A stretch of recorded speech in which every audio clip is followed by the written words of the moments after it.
bayaran? Malalaman natin ang sagot mula kay Attorney JJ Atienza sa Bisig ng Batas.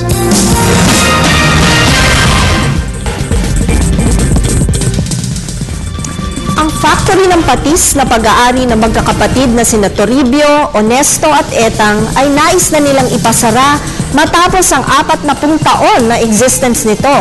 Dahil daw sa pagkaluging nararanasan nila sa loob na nakaraang 5 taon, nagpasya magkakapatid na ito. Ano daw ang maaari nilang gawin upang maipasara ang kanilang factory? Dapat daw ba nilang bayaran ang mga empleyado nila? Bago po maipasara ang factory, kinakailangan na magbigay ang magkakapatid ng notice sa Department of Labor and Employment. 30 araw bago ang date ng pagsasara at kaakibat nito ay ang valid na rason kung bakit sila magsasara ng kumpanya. Kinakailangan din na bigyan ng written notice ang mga empleyado 30 days bago dumating ang araw na balak nilang pagsasara.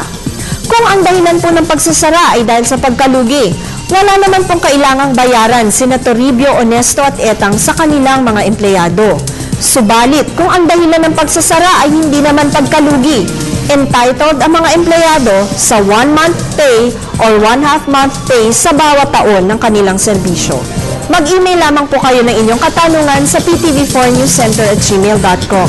Ito po si Attorney JJ Atienza, ang inyong bisig ng batas.